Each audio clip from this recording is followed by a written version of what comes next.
किसी ने सच ही कहा है कि मजबूरी का बिगड़ा हुआ रूप ना बहुत भयानक होता है। अब आप किसी की अच्छाई का चाहे जितना मर्जी नाजायज फायदा उठा लें, लेकिन जब वो अपना विकट रूप दिखाते हैं ना, तो बस सामने वाले सक पका जाते हैं। और कुछ ऐसा ही हो रहा है वनराज के साथ, क्योंकि अनुपमा दिन पर दिन और भी मजबूत होती जा रही है, हौसले और भी बुलंद होते जा रहे हैं।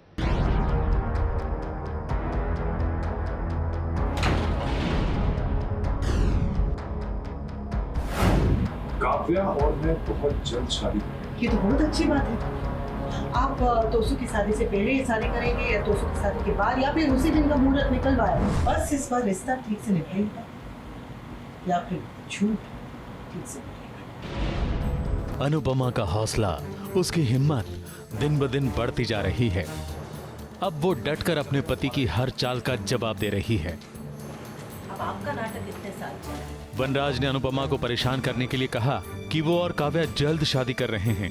तो अनुपमा का क्या रिएक्शन था, जरा ये देख लीजिए। ये तो बहुत अच्छी बात है। आप तोसू की शादी से पहले शादी करेंगे या तोसू की शादी के बाद या फिर उसी दिन का मुहूर्त निकलवाया?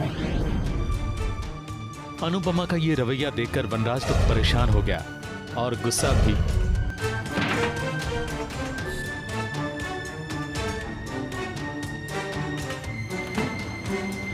मगर उसकी परेशानी तब और बढ़ गई जब डाइनिंग टेबल पर समर ने अपनी मां को सबके साथ और खास करके वनराज के साथ वाली सीट पर बैठने के लिए खाना खाने बिठा दिया।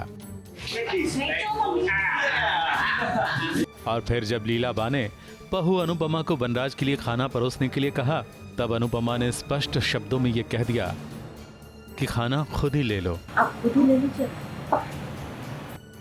ये देखकर घर वाले भी हैरान रह गए और वनराज, उसकी तो बोलती ही बंद हो गई। मैंने एक फैसला किया, मैं बच्चों को डांस सिखाऊंगी। ड्रामा यहीं खत्म नहीं होता। अनुपमा ने अब छोटे बच्चों को डांस सिखाने का मन बनाया है और ये बात सुनकर समर और मामा जी तो बहुत खुश हो गए। बाकी सब हैरान। इसी हैरानी में वनराज अपने और काव्या के बारे में सच बोलते बोलते रह गया, क्योंकि उसकी थाली में उसने गलती से गोभी का पराठा ले लिया था जो उसे बिल्कुल पसंद नहीं। पहला निवाला खाते ही उसे आ गया गुस्सा और पूछने पर अनुपमा ने बता दिया कि बा को पसंद है इसलिए बनाया था। तो वनराज ने अनुपमा पर आरोप लगाया कि ये सब वो उसे परेशान करने के लिए कर रही है। तो बापूजी ने भी पूछ लिया कि आखिर बहू ऐसा क्यों करेगी। तुम मुझे परेशान करने के लिए कर रही हो। वो ऐसे क्यों करेंगे? अरे क्योंकि इसे मेरे और का। तब वनराज बोलने ही वाला था कि अनुपमा को उसके और काव्या के बारे में सच पता चल गया है इसलिए, मगर बोलते बोलते ही रह गया। और अनुपमा पूछती रह गई कि बताइए ना क्या बता रहे थे। अनुपमा का ये बदला बदला सा रूप लोगों को जरूर भाएगा।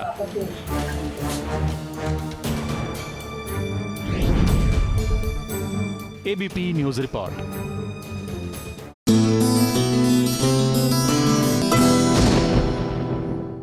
ये है एबीपी न्यूज, आपको रखे आगे।